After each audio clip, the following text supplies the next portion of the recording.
सच्चा दोस्त। एक छोटे से शांत गांव में दो गहरे दोस्त रहते थे, अर्जुन और विवेक। दोनों बचपन से साथ थे। उनका रिश्ता सिर्फ दोस्ती का नहीं, बल्कि भाईचारे जैसा था। गांव के लोग अक्सर उनकी मिसाल देते थे। चाहे खेल हो, पढ़ाई हो या कोई परेशानी, दोनों हमेशा एक दूसरे के साथ खड़े रहते थे। अर्जुन और विवेक एक ही स्कूल में पढ़ते थे। दोनों हर रोज साथ स्कूल जाते, साथ खेलते और साथ ही घर लौटते। अर्जुन स्वभाव से थोड़ा शांत और समझदार था, जबकि विवेक चंचल और मजाकिया था। दोनों की यह अलग अलग प्रकृति ही उनकी दोस्ती को और मजबूत बनाती थी। एक दिन स्कूल में कुछ बड़े लड़कों ने विवेक को परेशान करना शुरू कर दिया। विवेक डर गया, लेकिन अर्जुन ने बिना डरे उन लड़कों का सामना किया और अपने दोस्त को बचा लिया। उस दिन विवेक ने अर्जुन से कहा, तू सच में मेरा सबसे अच्छा दोस्त है, मैं हमेशा तेरे साथ रहूंगा। अर्जुन मुस्कुराया और बोला, दोस्ती में मैं और तू नहीं होता, बस हम होता है। समय बीतता गया और दोनों बड़े होने लगे। अब उनके सामने जिंदगी की जिम्मेदारियां आने लगीं। अर्जुन पढ़ाई में बहुत अच्छा था और उसने शहर जाकर कॉलेज में दाखिला लेने का सपना देखा। दूसरी तरफ विवेक के परिवार की आर्थिक स्थिति अच्छी नहीं थी, इसलिए उसे पढ़ाई छोड़कर अपने पिता के साथ खेतों में काम करना पड़ा। अर्जुन शहर चला गया। शुरुआत में दोनों रोज बात करते थे, लेकिन धीरे धीरे दूरी बढ़ने लगी। अर्जुन अपनी पढ़ाई और नए दोस्तों में व्यस्त हो गया, जबकि विवेक गांव में अपनी जिम्मेदारियों में उलझ गया। कुछ साल बाद अर्जुन की पढ़ाई पूरी हो गई और उसे एक अच्छी नौकरी मिल गई। वह शहर में बस गया। उधर गांव में विवेक पर मुश्किलों का पहाड़ टूट पड़ा।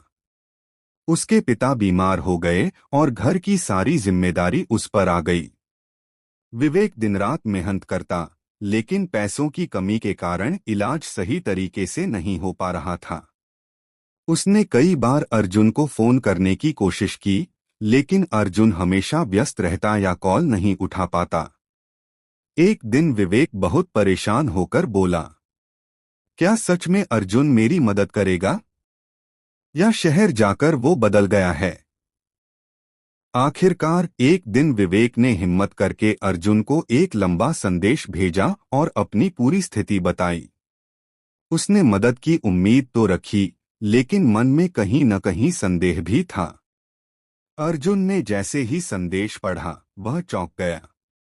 उसे एहसास हुआ कि वह अपने सबसे अच्छे दोस्त से कितना दूर हो गया है। उसने तुरंत छुट्टी ली और बिना समय गंवाए गांव के लिए निकल पड़ा।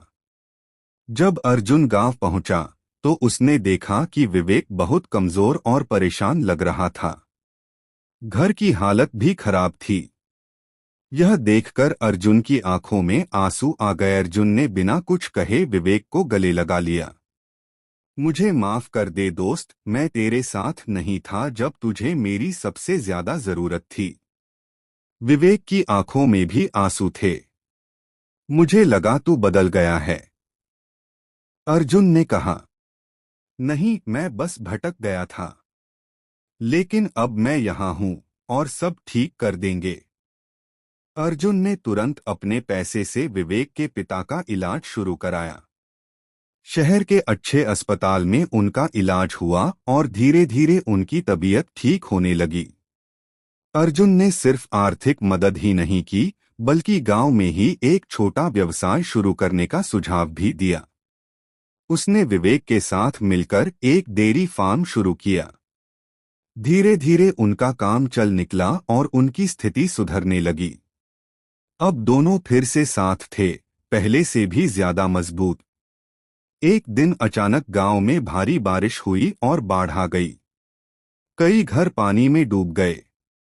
अर्जुन और विवेक का डेयरी फार्म भी खतरे में था। विवेक ने कहा, अर्जुन, हमें जान बचानी चाहिए, सब कुछ बाद में देख लेंगे। लेकिन अर्जुन बोला, अगर हम अभी हार मान गए तो हमारी सारी मेहनत खत्म हो जाएगी। हम मिलकर इसे बचाएंगे। दोनों ने मिलकर रात भर मेहनत की और किसी तरह अपने फार्म और जानवरों को बचा लिया। इस घटना के बाद गांव के लोग कहने लगे, अर्जुन और विवेक की दोस्ती सच में अनोखी है। ये हर मुश्किल में साथ रहते हैं। अर्जुन ने मुस्कुराते हुए कहा, सच्चा दोस्त वही होता है जो मुश्किल समय में साथ खड़ा रहे। विवेक ने जवाब दिया, और जो गलती होने पर भी दोस्ती को नहीं छोड़ता, वही सच्चा दोस्त होता है। कहानी का संदेश, सच्ची दोस्ती वही होती है जो सुख दुख खुशी गम हर परिस्थिति में साथ निभाए। मुश्किल समय में जो साथ दे वही सच्चा दोस्त होता है। अंतिम शब्द, अर्जुन और विवेक की कहानी हमें यह सिखाती है कि दोस्ती सिर्फ साथ बिताए गए अच्छे पलों का नाम नहीं है, बल्कि कठिन समय में एक दूसरे का सहारा बनने का नाम है।